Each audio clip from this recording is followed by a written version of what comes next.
There's two types of evil in this life, Officer Sarchi. Secondary evil, the evil that men do, and primary evil, which is something else entirely. I've seen some horrible things. Nothing that can't be explained by human nature. Then you haven't seen true evil. What did you like about the story? What really spoke to you? I liked it as a thriller. You know, Yeah. I just thought it was a great cop story that happened to be scary, you know, and Scott does that really well, our director. His previous work is like that. He writes great characters and puts them in these situations that happen to be scary. And that's what I like as an audience member. I don't want to just, you know, watch something that's just scary for the sake of it. So, you know, selfishly as an actor, it's more interesting as well. You got to shoot in New York, where the film is based. I mean, how did that sort of add to the authenticity of the project? Absolutely essential. You know, when I first met Scott, actually the first thing, and he'll tell you, the first thing that I said to him was, you know, please tell me, you know, you're going to shoot this in New York. You can't make this in Vancouver or Toronto. No offense, but, you know, it makes a huge difference to the attitude of the film and the feel of it. And we shot in the Bronx. We were there all through summer every night, and it's I think it just adds, you know, a cool layer to the film. This film is based on a true story. Did you believe it even when you read the script? Even them telling you, like, this is a real guy's life. I mean, it's kind of hard to believe, right? Well, the book is inspired. You know, the book's inspiring to the, you know, inspires. So Ralph Sarchi, who was our chief consultant on set, he was there every day, the guy that wrote the book, he dealt with all sorts of crazy stuff, and Scott put a lot of that in the movie, but there was no sort of, I mean, with soldiers coming back from Iraq possessed by the demons, that didn't happen. Okay. But there's a lot of stuff that happened that Sarchi dealt with that is part of the story. That's what got me interested in the movie. And you do believe it to an extent. You're like, well, how much are they making up? Because it's based on the true accounts.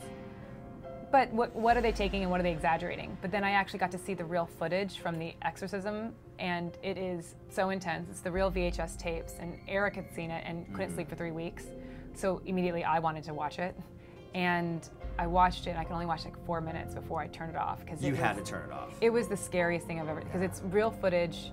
Like, they set up a little viewing thing for you to watch it, and it's so scary. The guy's sitting there in a straitjacket, and he's shaking, and he looks like he's from another world. He's got this look in his eye that you've never seen. His forehead splits open out of nowhere. And then when he's drooling, his drool, the spit, when it hits his shirt, he's wearing a straitjacket, it turns into blood. And it keeps dripping and turning into blood. And that's when I turned it off. I was like, and I said, no. I turned it off. I literally screamed, no, no. Could you believe that was real? I was so freaked out. I believed it because I'm watching it. Yeah. And that was, and then Eric was like, I told you. I told you not to watch it. And so, yeah, now that began the opening for me to become a believer again. I knew that, you know, it was just loosely taking a couple of his stories. So we were not sort of saying, hey, all this really happened. We're saying it's inspired by stuff, which is always a good touch point. I think it's interesting. I know as a viewer, I'm always intrigued by that kind of angle. I don't practice, you know, skepticism as a general rule. I'm an actor. I can't be skeptical. You know, I have to be open. And I cannot treat anything around me with cynicism or distance. It's against what I do, as it's against my craft as an actor. So I always try to stay open and respectful, and especially you know, towards things that I don't fully understand, such as, you know, cases of possession and demonic possession. I mean, I can be as arrogant to say those things don't exist just because I don't understand them. What was it like having Sarchi there and having him as the film's consultant? Oh, he's great. He's quite a character, and he could rip your head off and throw like a football if he wanted to, which he's not going to. I'm glad. He's not hiding behind the... Yeah, no, he's quite, I mean, he really, I mean, that guy, he got shot, he got into fights every day. I mean, the guy was a warrior in New York, and he was there every day. I mean, the guy is the real deal, and I really enjoyed him. He really showed us how to collar guys, and he was our consultant. So, and all I cared about was looking like I knew what I was doing. What was it about Ralph's story that really attracted you, that made you say, this is something that I need to make a movie about? I think it was the combination of what a serious police officer he was, you know, working in the Bronx, undercover, street crimes division, which means he was, you know, involved in active crimes as they were happening, with other guys working underneath him. A guy who is the least likely guy in the world to end up investigating the paranormal and working with a priest, you know, and the fact that this is what happened, and that he had encountered evil on a variety of planes. That was very interesting to me.